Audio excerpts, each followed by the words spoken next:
Jadi dalam hadits ini yang diriwayatkan oleh Abi Hurairah, ada wasiat dari Nabi Muhammad sallallahu alaihi wasallam. Ada perkara-perkara yang disebutkan oleh Nabi besar Muhammad sallallahu alaihi wasallam sebagaimana dalam syariat Islam seorang muslim itu diperintahkan untuk at-tahalli bi fadaili wa mahasinil akhlak. Seorang muslim itu hendaknya menghias dirinya dengan keutamaan-keutamaan dan juga dengan budi pekerti yang luhur.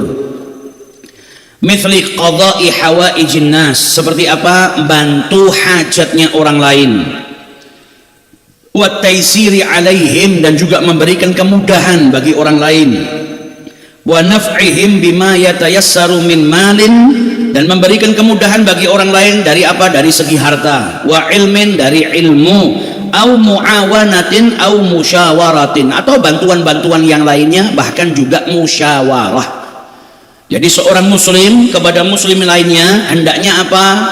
Yang pertama, menghias dirinya dengan akhlak-akhlak yang terpuji. Kemudian akhlak yang terpuji itu seperti apa? Ya membantu saudaranya.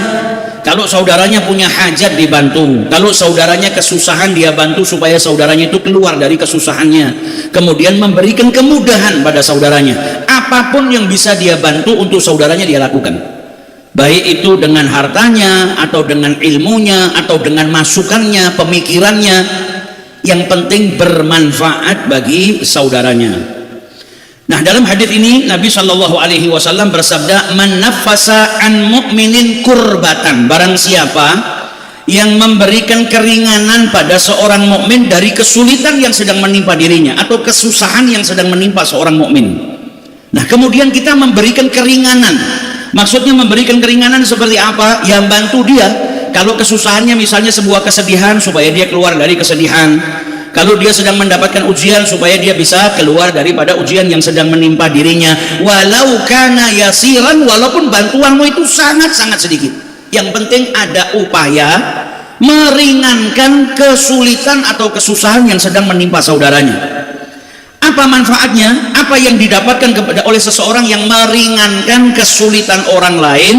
Maka imbalannya dari Allah, nafasallahu anhu kurbatan min kurabil yaumil qiyamah. Maka Allah akan meringankan kesulitan-kesulitannya di hari kiamat. Tak seorang pun dari kita tahu status kita kelak di hari kiamat seperti apa. Kalau ingin selamat, dijauhkan daripada kesulitan di hari kiamat, ada salah satu amal yang bisa meringankan kita atau bahkan menjauhkan kita dari kesulitan di hari kiamat. Apa? Bantu kesulitannya orang lain daripada kesulitan-kesulitan dunianya selagi dia masih hidup. Jadi panjenengan kalau membantu orang lain yang sedang kesulitan, tidak harus tuntas. Jenengan bisa bantu sampai tuntas lebih bagus. Tapi kalau mampunya nggak sampai tuntas, walau kana yasiran, walaupun itu bantuan sangat sedikit, maka imbalannya apa? Imbalannya jenengan nanti kalau punya kesulitan di hari akhir atau di hari kiamat juga akan diringankan oleh Allah Subhanahu wa ta'ala. Fayakunu ats-tsawabu wal ajru, maka pahalanya bagi orang yang bantu orang yang kesulitan tadi, ayyunaffisallahu anhu kurbatan min kurabi yaumil qiyamah, akan diringankan kesulitan-kesulitannya kelak di hari kiamat. Wa tanfisul kurabi ihsan, meringankan kesulitan orang yang sedang menimpa orang lain itu merupakan sebuah kebajikan. Fajazahullah jazaan wifaqan, maka akan diberikan imbalan oleh Allah Subhanahu wa ta'ala. Ada orang sedih, jangan berusaha untuk menghibur supaya kesedihan itu hilang, ada pahalanya. Ada orang kesulitan, butuh bantuan, jangan bantu, baik dengan saran, masukan, harta, tenaga, atau apapun, yang penting bantuan untuk meringankan kesulitan yang sedang menimpa dirinya. Maka imbalannya dari Allah apa? Kesulitan panjenengan nanti di hari kiamat juga diberi keringanan oleh Allah Subhanahu wa ta'ala. Dan tentu kita tahu Allah itu kalau memberikan hambanya nggak seperti manusia memberi pada manusia. Kalau kita bantu orang ngeluarkan uang, kalau dikadar misal 10.000, kalau Allah memberikan imbalan, jenis imbalannya sama. Kalau dibantu, bantuannya Allah tentu nggak seperti kita 10.000, tapi berkali-kali lipat lebih mulia.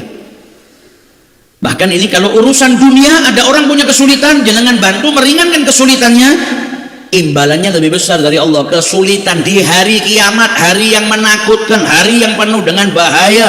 Kalau ada orang yang di dunia punya amalan ini, kesulitannya diringankan oleh Allah Subhanahu wa ta'ala. Macam-macamnya banyak bantu orang. Yang penting bantunya dalam kebaikan. Jangan koncone sedih misalnya ditinggal pacarnya, wes merenung terus, wes kini tak hibur, tak ajak ngombe bareng. Nah ini edan kalau seperti itu, malah ngejak neraka. Nah ini bantunya tentunya tidak melanggar daripada syariatnya Allah Subhanahu wa ta'ala. Dibantu supaya kesulitannya itu hilang atau meringankan kesulitannya. Walaupun terkadang bantuan seseorang itu tidak melulu harus dengan harta. Terkadang ada orang kesulitan, kita tahu ini kesulitannya dari segi harta, tapi kita nggak bisa bantu. Kalau ada harta yang lebih kita mau bantu, afdol. Tapi kalau kita nggak bisa bantu dengan harta, terkadang nasihat kita, masukan kita kepada orang-orang yang kesulitan itu terkadang bisa lebih berarti daripada harta. Kadang ada orang terpuruk, semangatnya sampai hancur, kadang putus asa. Nah kita nyemangati orang tersebut, akhirnya apa? Akhirnya orang tersebut bangkit lagi semangatnya. Jadi bahagiakan orang itu juga bagian daripada ihsan, bagian daripada kebaikan. Dan diriwayatkan dulu dalam sebuah riwayat Ibnu Abbas meriwayatkan bahwasanya Rasul sallallahu alaihi wasallam bersabda, "Inna ahabbal a'mali ilallah ba'dal faraid." Jadi amal yang paling dicintai oleh Allah setelah yang wajib-wajib, yang fardu-fardu, idkhalus surur ala muslim. Jadi masukkan kebahagiaan kepada hatinya seorang muslim. Jadi nyenengke wong liya itu termasuk amalan yang mulia. Bahkan dikatakan suatu amalan yang utama setelah kewajiban-kewajiban. Maka kalau bahagiakan orang lain saja, itu merupakan ahabbul a'mal, amal yang dicintai oleh Allah ba'dal faraid, setelah kewajiban-kewajiban. Bagaimana kalau yang disenangkan orang tua? Ini orang lain jangan kenal, tidak kenal, jangan bahagiakan, bungakan saja. Itu amalan yang paling dicintai oleh Allah Ta'ala setelah faraid. Berarti kalau amalan yang dicintai oleh Allah, kalau jangan ngelakukan, imbalannya apa? Ya diberikan pahala yang besar oleh Allah Ta'ala. Nah kalau sama orang lain saja jenengan memasukkan kebahagiaan ke dalam hatinya, nyenangkan, bungakan, itu keutamaannya luar biasa. Nah bagaimana kalau ada seorang anak yang menyenangkan kedua orang tuanya, yang membahagiakan kedua orang tuanya?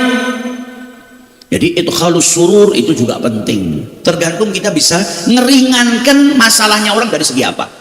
Oh ki ketoke akeh hutange, alhamdulillah saya ada rezeki lebih, tapi aku nek kon ngeki hadiah ora iso, aku ya butuh Pak.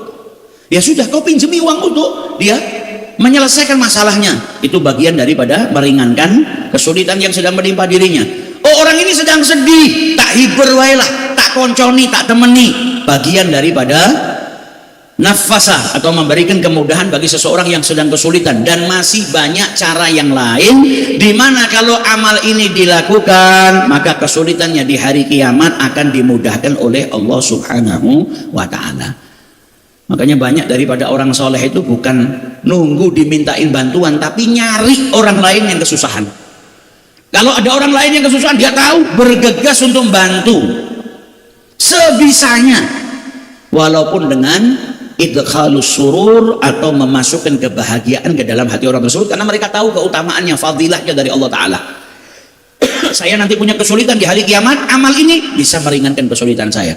Jadi mereka tidak nunggu, tapi mereka justru malah mencari siapa dari kerabat saya, kenalan saya, saudara saya sedang kesulitan, maka mereka bergegas membantu sebisanya atau semampunya. Kemudian dilanjutkan oleh Rasulullah SAW, wa man yassara ala mu'sirin, barang siapa yang memberikan kemudahan kepada orang yang sedang kesusahan, wa taisiru alal mu'sir fid dunya min jihatil mal fayakunu bi ahadi amrain, memberikan kemudahan kepada orang yang sedang kesulitan. Nah kemudahan, memberikan kemudahan pada orang yang sedang kesulitan di dunia ini biasanya berhubungan dengan harta. Maka bisa jadi orang itu punya utang kepada dirimu, maka memberikan kemudahan kepada orang yang kesulitan, yang dalam hal ini urusan piutang. Bagaimana kalau dia belum mampu bayar, kau beri tenggang waktu. Atau terkadang kalau dia adalah orang yang bangkrut, gharim, maka memberikan kemudahan dengan apa? Mungkin bisa jadi kau mengikhlaskan hutangnya. atau dalam permasalahan kesulitan yang lainnya, bukan utang sama dirimu, dia punya kebutuhan yang mendesak yang dia kesulitan untuk melakukannya, maka kau bisa meminjamkan hartamu kepada dirinya, atau kau bisa bersedekah kepada dirinya, atau kau bisa berikan bantuan berupa harta kepada dirinya. Nah, orang yang memberikan kemudahan kepada orang yang kesulitan, apa imbalannya dari Allah Subhanahu wa taala? Yassarallahu alaihi fid dunya wal akhirah. Allah akan beri kemudahan untuknya di dunia dan di akhiratnya Allah Subhanahu wa taala. Jadi dalam hadis ini ada jami'ul khair, perkara-perkara yang baik yang diajarkan sama Nabi Muhammad SAW.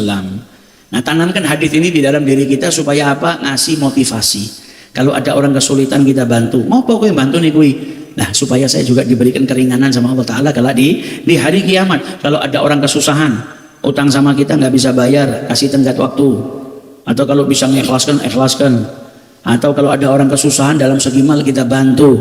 Tujuannya apa? Supaya kita juga diberikan kemudahan oleh Allah di dunia sampai di akhiratnya Allah Subhanahu wa taala. Selagi kau bantu saudaramu, imbalannya apa? Kau akan dibantu sama Allah Subhanahu wa taala. Jenengan keluar ngaji, pada hakikatnya jenengan sedang apa? Sedang mempermudah langkah menuju ke surganya Allah Subhanahu wa taala. Jenengan kalau sumpah pengen dapat tumaknina, pengen dapat sakinah, pergi kemana? Ke masjid, duduk bareng daras Quran. Karena orang yang daras Quran tadi diturunkan sakinah, ketenangan hati oleh Allah Ta'ala, kemudian diliputi rahmat, diliputi para malaikatnya Allah Subhanahu wa taala, dan kemudian dikatakan oleh Rasulullah, orang yang seperti itu kalau dibangga-banggakan oleh Allah di hadapan para malaikatnya. Kemudian orang yang memiliki silsilah yang luhur atau nasab yang mulia, jangan bersandar kepada nasabnya, tapi dia harus mencontoh ahli nasabnya tadi untuk mendapatkan kemuliaan juga dari Allah Subhanahu wa taala. Semoga kita bisa ngamalkan apa yang disampaikan oleh Nabi besar Muhammad SAW, dan semoga senantiasa kita dijauhkan sama Allah daripada bencana di dunia, bencana di akhirat, dan semoga kita senantiasa diberikan bantuan oleh Allah Ta'ala. Siapapun di antara kita yang sakit, insya Allah diberikan kesembuhan oleh Allah Ta'ala, khususnya putra daripada Ananda Hakim Sanad yang tadi dirawat di rumah sakit, semoga diberikan kesembuhan oleh Allah Subhanahu wa taala, syifaan tamah la yughadiru saqaman wala alama. Dan siapapun di antara kerabat kita yang sakit, insya Allah diberikan kesembuhan oleh Allah Ta'ala. Yang kesusahan di antara kita diberikan kemudahan oleh Allah Subhanahu wa taala, dan semoga hajat-hajat kita dikabulkan oleh Allah Ta'ala, amin ya rabbal alamin. Wallahu a'lam. Insyaallah perjumpaan yang akan datang kita lanjutkan ke hadis yang ke-37. Al-Fatihah bin Qabul tamam kullu ma'mur salah syam dhaharan batinan dafiatan kulli syar jalibatan kulli khair. Anallahu yaf'alina 'alaikum fatul arifin fakinakum fid din 'alimnakum ta'wilun sunnakum sawi sabil wa jarabikum ulama atqiya sulahan nujaba wa yakhtim amarna bil husna faradin anna fi khairin lutfin wa afiyah wa alamana ma shaykhuna nadhifiyatan fi niyatihim wa amalna fi a'malihim wa ila hadratin nabi Muhammad sallallahu alaihi wasallam. Al-Fatihah.